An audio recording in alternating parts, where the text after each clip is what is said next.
Hi, this is Warren Buckleitner.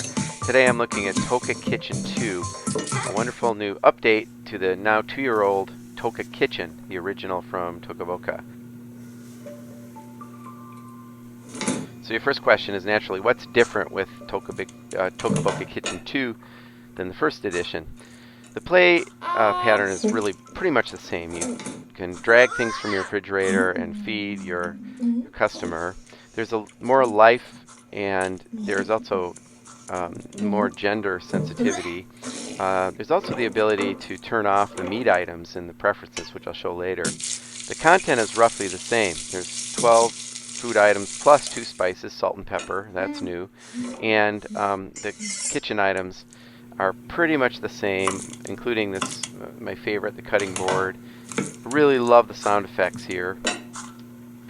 And there's also this new set of trays so that you can take different food items and combine them to make a more complex meal.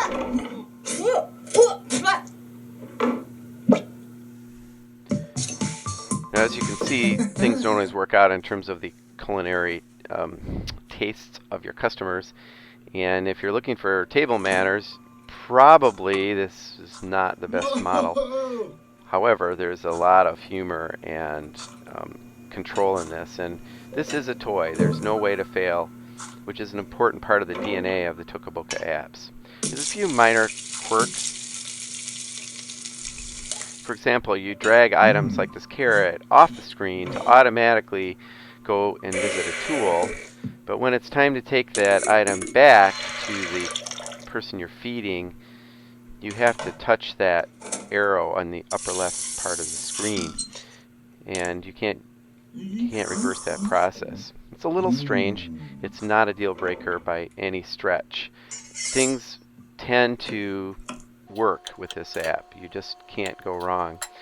So here, this shows some of the more complex ways that you can mix food items. You can slice up that different, this is a potato, and another thing that I noticed is I would take one piece of potato and put it in the frying pan, and magically there would appear a whole bunch of pieces of potato, and that's not quite real. This is a very important feature for early childhood settings because 2 players can play at the same time. This app supports multi-touch, and that makes this a really fun social experience. The real magic of this app may be that these characters just keep eating and eating, and they never gain a pound. I want to highlight an important feature with many children's apps. If you go to the gears icon, which is the settings in your iPad, and you scroll down, you can find settings for different apps. In this case, you can turn on and off the vegetarian options, the meat options, and adjust the sound. You can also turn off that Toca Store icon from the main menu.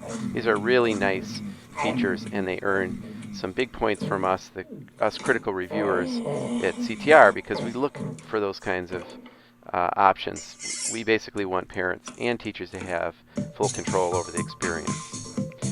The bottom line, Toca Kitchen 2 is a phenomenal app that's better than the original Toca Kitchen, which was already pretty phenomenal. Thanks for dining with us today, and you can see a full review in the January 2015 issue of Children's Technology Review.